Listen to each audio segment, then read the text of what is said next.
Endometrial carcinoma, or endometrial cancer, is when malignant or cancer cells arise in the glands of the endometrium, the lining of the uterus.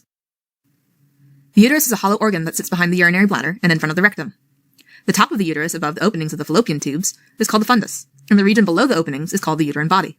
The uterus tapers down into the uterine isthmus and finally the cervix, which protrudes into the vagina. Zooming into the cervix, there are two openings, a superior opening up top and an inferior opening down below, both of which have mucus plugs to keep the uterus closed off except during menstruation and right before ovulation. The uterus is anchored to the sacrum by uterosacral ligaments, to the anterior body wall by round ligaments, and it's supported laterally by cardinal ligaments as well as a mesometrium, which is part of the broad ligament. The wall of the uterus has three layers: the parametrium, which is a layer continuous with the lining of the peritoneal cavity, the myometrium, which is made up of smooth muscle that contracts during childbirth to help push the baby out, and the endometrium, a mucosal layer that undergoes monthly cyclic changes. The endometrium is itself made up of a single layer of simple columnar epithelium, which has ciliated and secretory cells that sit on top of connective tissue, or stroma. There are many grooves in the stroma, which is lined by the epithelium, and these are the uterine glands, which secrete a glycogen-rich fluid that's essential for the developing embryo during early pregnancy. Endometrial carcinoma involves the abnormal growth of the epithelial cells that make up endometrial glands, and there are two main types.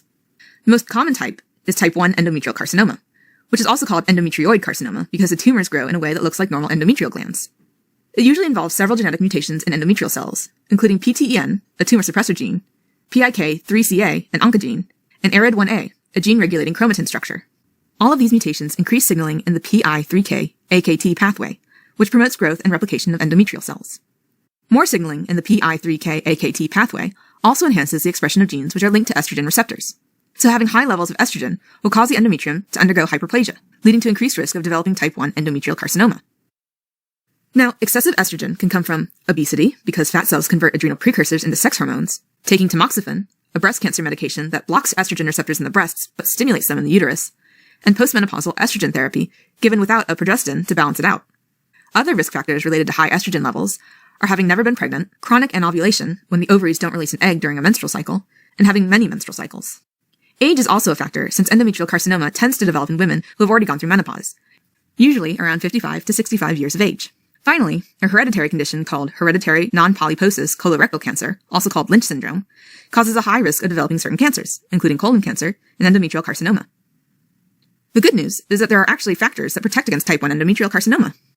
Taking hormonal contraceptives, being older at the time you give birth, and breastfeeding all reduce the risk of developing this type of cancer. Now, type 2 endometrial carcinoma is more rare, and it has a number of subtypes. The most common subtype is serous carcinoma. The genetic mutations most often found in serous carcinoma involve the TP53 gene, another tumor suppressor, and aneuploidy, or abnormal number of chromosomes after cell division. Type 2 carcinomas don't appear to be linked with estrogen levels. These cancers typically affect women who have endometrial atrophy and who have a lower body weight.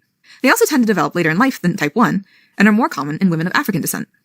Even though there are two distinct types of endometrial carcinomas, we use the same stages to describe the development. In stage 1, the carcinoma is only in the uterus. In stage 2, it's spread to the cervix. In stage 3, it's spread outside the uterus, but is still within the lesser or true pelvis. This could mean it affects structures like the vagina and pelvic lymph nodes. In stage 4, it's spread beyond the pelvis. Most type 1 endometrial carcinomas are diagnosed in stage 1 and aren't very aggressive, and because of that, they have a very good prognosis. But type 2 carcinomas are trickier and much more aggressive, and they often spread to other parts of the body via the lymphatic system or the fallopian tubes. The main symptom of endometrial carcinoma is abnormal vaginal bleeding, usually without pain. If it's more advanced, there might be enlargement of the uterus if the tumor or tumors are large enough, and this can cause abdominal pain and cramping.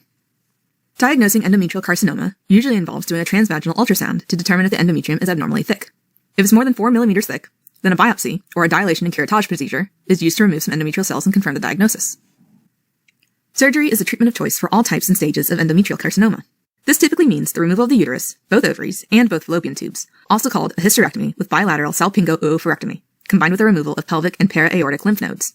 In some cases, where the cancer is more advanced or is likely to spread, for example, a type 1 carcinoma that's stage 2 and above, and all type 2 carcinomas, radiation therapy and or chemotherapy is also done after surgery.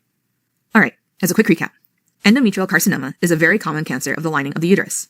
Type 1 is associated with having abnormally high levels of estrogen over a long period of time, and is usually preceded by endometrial hyperplasia. Type 2, which has several subtypes, isn't linked with estrogen levels and is more aggressive than type 1. The most common symptom is abnormal vaginal bleeding after menopause, and the treatment is a hysterectomy with bilateral salpingo-oophorectomy.